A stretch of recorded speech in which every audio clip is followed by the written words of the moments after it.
네, 시작하겠습니다. 안녕하세요. 네, 반갑습니다. 자, 오늘부터 우리 헌법 진모 시작인데요. 어쨌든 문제 푸느라 고생 많으셨습니다. 저희 원래 학원이 이제 민사법부터 진모를 시작했는데, 이제 헌법부터 진모를 하는 이유는 여러분들이 진모 때 이제 어떻게 공부를 해야 되는가, 이제 이런 것들을 헌법 진모 한 주 하면서 좀 제가 좀 같이 이야기를 하고 싶어서 이제 헌법부터 좀 진모를 잡았습니다.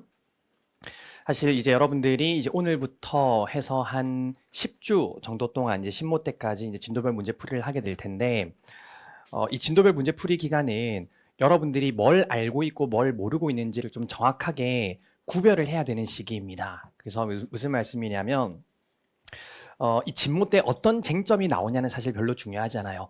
여러분들이 진모 문제를 풀면서 내가 알고 있는 쟁점이 나왔을 때 내가 이 문제를 어떻게 대응하는지, 그리고 실제로 여러분들이 알고 있는 문제에 대해서 점수가 나왔을 때 여러분들이 실제로 생각하는 나의 답안의 어떤 정도와 실제 나의 점수가 일치하는지, 이제 이런 것들을 고민을 하셔야 되고요. 그래서 내 나름대로 안다고 썼는데, 그리고 이 쟁점은 분명히 아는 쟁점인데 점수가 별로 안 나왔다. 그럼 뭔가 분명히 문제가 있는 겁니다. 여러분들 반드시 방향을 고쳐야 되고, 그런 것은 결국 실제 시험장에서 아는 문제가 나와도 점수가 좋게 나올 가능성이 생각보다 낮다라는 거거든요. 그럼 여러분들은 답안을 쓰는 방향을 고쳐야 돼. 그래서 어쨌든 첫 번째도 그거고, 두 번째는 모르는 문제를 대응하는 연습이에요. 실제 시험장에서도 여러분들이 모르는 처음 보는 문제들이 나올 건데, 그런 문제들을 여러분들이 어떻게 반응하는지를 여러분들 스스로 계속 점검을 하셔야 되고, 그리고 결국 그랬을 때 여러분들의 답안지가 어떤 상태인지를 객관적으로 마주하셔야 되고, 그리고 이제 점수를 보셔야 됩니다. 지금 이 그 신촌 기준으로 이 강의 수강 신청한 분들이 한 200분 정도 계시고, 오늘 답안지를 130명이 냈습니다. 그래서 굉장히 많이 냈는데, 그래서 굉장히 많은 돈이 나가게 생겼죠, 제가. 여러분들 굉장히 많이 지출했는데, 근데 제가 이제 제 첨삭자들을 그 섭외할 때 제가 항상 이제 가스라이팅 하는 게 있거든요. 24시간 안에 채점을 못할 거면 하지 말아라. 그리고 다 합격자들이 하는 거기 때문에 나는 니네들한테 무조건 24시간 내내 줬다. 네가 이거를 일하면서 채점할 거면 하지 말아라. 아니면 이제 휴가를 내던가, 이제 엄청 제가 가스라이팅을 합니다. 그래서 모든 첨삭자들이 24시간 내내 채점하겠다고 서약을 하거든요. 그래서 이제 뭐 자기가 휴가를 내고 혼자 할 수 있는 친구는 혼자 채점을 하고, 이제 아닌 친구들은 이제 둘 나눠서 채점을 합니다. 근데 둘 나눠서 채점을 하는 게 이게 사람별로 나눌 수가 없기 때문에 1문, 2문은 갑이 채점하고 3문, 4문은 을이 채점을 합니다. 이제 그런 상태로 이제 둘이 교환을 해서 어쨌든 점수는 다 공평하게 분배됩니다. 첫 번째는 이제 시간이고, 두 번째는 꼼꼼하게 채점하지 못할 거면 채점하지 말아라. 점수만 적을 거면은 채점하지 말아라고 가스라이팅을 하거든요. 그래서 아무튼 나름대로 한 어쨌든 뭐 생각보다 여러분들이 답안을 많이 제출하셨는데, 내일 저녁까지는 제가 이제 채점 결과를 드릴 거예요. 드릴 거기 때문에 어쨌든 여러분들이 생각하는 것과 이제 아닌 것들을 좀 확인을 하셔야 되고, 아무튼 두 번째는 사실 이 진모 문제가 알파와 오메가가 아니거든요. 여러분들이 이제 진모 기간에 그럼 어떻게 공부를 하셔야 되냐? 일단은 첫 번째, 예습을 아주 철저히 하셔야 돼요. 무슨 말씀이냐면, 여러분들이 할 수 있는 최대한의 노력을 다해서 그 파트를 공부하고 이 진모 문제를 푸는 거에 쏟아 부어 봐야 됩니다. 어차피 여러분들 변시 때 설렁설렁 할 거 아니잖아요. 그럼 내가 최선을 다했을 때 어느 정도까지 내가 보고 들어갈 수가 있고 어느 정도까지 써낼 수 있는지를 확인을 하셔야 돼요. 그래서 복습도 중요하지만 예습이 매우 매우 중요하다. 예습이 매우 매우 중요하고, 그러니까 지금까지 지나간 과정들은 전부 다 복습이 중요한 과정이었다면 저는 진모는 예습이 중요한 과정이라고 생각을 해요. 그러니까 이걸 여러분들이 지금 보고 들어갔으니까 잘 쓰겠지라고 생각을 하시겠지만, 우리 지금 그러려고 진무 치는 거고 그러려고 변시 치는 거거든요. 여러분들이 직전에 보고 들어간 거를 얼만큼 잘 쓰는지를 계속 목도하셔야 돼요. 그리고 내가 직전에 보지 못했던 것들을 어떻게 쓰게 되는지도 계속 목도하셔야 됩니다. 그래서 예습을 좀 철저히 하셔야 된다는 거. 자, 그리고 나서 그럼 복습은 어떻게 하셔야 되냐? 저는 이제 여러분들한테 오늘 쟁점 정리표 나눠드렸는데, 다른 과목들도 마찬가지입니다. 여러분들 가지고 계시는 뭐 핸드북이나 교재나 이런 것들을 보시면서 나름대로 이제 그 범위에 대해서 이런 것들이 기출이 되었구나 라는 걸 여러분들이 공부를 하실 거고, 두 번째는 진모 때 푸는 문제가 있을 겁니다. 자, 결과적으로는 다 공부를 하는 건데, 자, 세 가지로 나눠서 공부를 하는 겁니다. 첫 번째, 그동안 변시에서 어떤 게 기출되었지? 기출 문제는 이제는 우리가 14번째 시험이기 때문에 충분히 반복되었고 충분히 쌓여있기 때문에 기출되었고 당연히 또 나옵니다. 그래서 기출 문제 철저히 공부하셔야 되고, 두 번째, 그러면은 이 강사는 이 기출 문제랑 중복되는 쟁점과 중복되지 않는 쟁점을 왜 냈을까?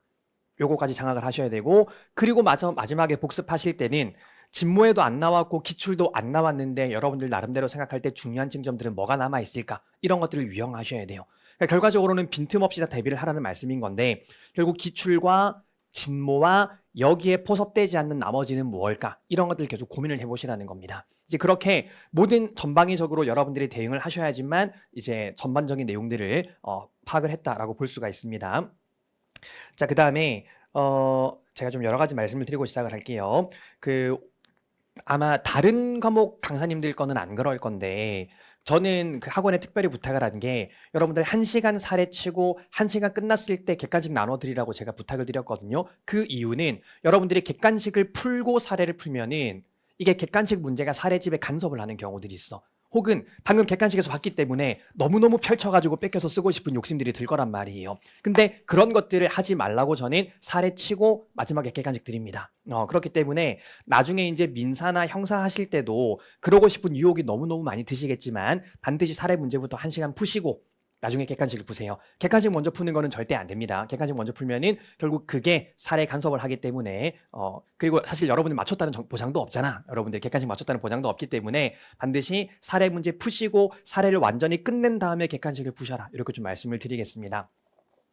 자, 어쨌든 저희는 오늘 하셨던 것처럼 4시부터 5시 반까지 시험을 치실 거고요. 제가 2시간 정도 해설을 할 거고, 해설은 사례 문제를 해설을 한 다음에 이 기출 쟁점 정리표를 같이 볼 겁니다. 이 기출 쟁점 정리표는 제가 여러분들 지난주에 있었던 8모까지 전부 다 반영을 해서 만든 자료입니다. 그래서 우리 그동안 13회 변시 동안 나왔던 쟁점들, 그다음에 모의 시험에 나왔던 쟁점들 다 반영을 한 자료인데, 쟁점 정리표랑 시그니처 핸드북을 같이 보셔도 상관없습니다. 이게 시그니처 핸드북 순서로 만든 거기 때문에 여러분들이 필요하시다면 핸드북 펼치셔가지고 같이 보셔도 아무 문제 없으니까 이거 여러분들이 원하시는 대로 하시면 되고, 다만 저는 핸드북 페이지로 진도를 나가진 않습니다. 저는 이걸로 진도를 나갈 거기 때문에. 그리고 제가 이제 이 쟁점 정리표를 보면서 여러분들한테 계속 질문을 할 거예요. 물론 대답을 할 시간은 굉장히 짧게 드릴 겁니다. 거의 한 2초에서 3초 정도 드릴 건데, 여기는 전부 다 제목만 적혀져 있거든요.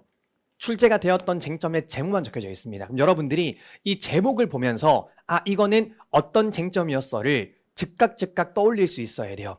물론 바로바로 떠오르지 않는 쟁점들이 많을 겁니다. 하지만 앞으로 여러분들이 남은 시간 공부하실 때 모든 과목이 마찬가지예요. 이제는 여러분들이 복습을 하실 때는 내용을 보신 다음에 복습을 하는 게 아니라 그냥 위헌법률 심판에서 심판의 대상성 헌법 규정, 이거는 왜 대상이 되는 거지 안 되는 거지를 떠올릴 수 있어야 돼요.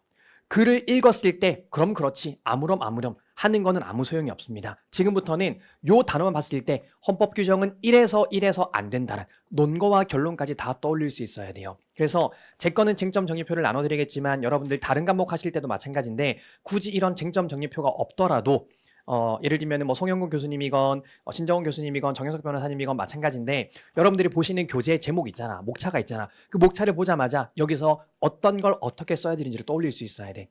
126조 표현대리다. 그러면 내용을 읽으실 필요 없이 일단 목차가 어떻게 되는지. 표현대리는 의, 요건. 바로 효과인가? 효과. 그 다음에 그래서 요건은 어떤 게 있는지 떠올린 다음에 책을 읽으셔야 돼요. 떠올린 다음에 책을 읽으셔야지만 방금 내가 떠올렸던 거랑 책에 있는 거랑 똑같은지 확인을 할 수가 있고, 그래야지만 여러분들이 막판으로 갔을 때 양을 줄일 수가 있습니다. 양을 줄일 수가 있다는 표현은 뭐냐면 마지막으로 갈수록 자기 확신이 적어지거든요. 그러니까 점점 여러분들의 자기 확신은 떨어질 수밖에 없어. 왜냐하면 그동안 이제 나름 잘해온다고 생각하지만 찬바람 불기 시작하면 계속 불안할 수밖에 없거든요. 근데 결국 자기 확신을 여러분들이 계속 충족시키는 방법들은 내가 잘 알고 있는 쟁점들은 잘 알고 있는 걸 계속 마주를 해야 됩니다. 근데 이런 연습들을 하지 않으면요, 표현들이 이거 너무 많이 봤잖아 하고 넘어가게 돼요. 근데 실제로 막상 표현들을 써야 될 때는 제대로 쓰지 못하는. 근데 이제 최악의 결과가 뭐냐면 내가 잘 알고 있다고 생각했는데 생각보다 잘 못 쓰게 되고, 잘 모르는 쟁점은 당연히 잘 못 쓰게 되고, 이게 굉장히 안 좋은 결과가 나오는 겁니다. 제가 자주 말씀드리지만 이 시험은 모든 쟁점을 다 알고 다 맞춰서 합격하는 시험이 절대 아니거든요. 그렇기 때문에 저는 쓰는 연습이 무엇보다 중요한 시험이라고 생각을 하고요. 결국 그걸 여러분들이 극대화할 수 있는 시기가 이 진모 기간이라고 생각을 합니다. 그렇기 때문에 평소에 이제 계속 반복해서 말씀드리지만 답안을 쓰실 때도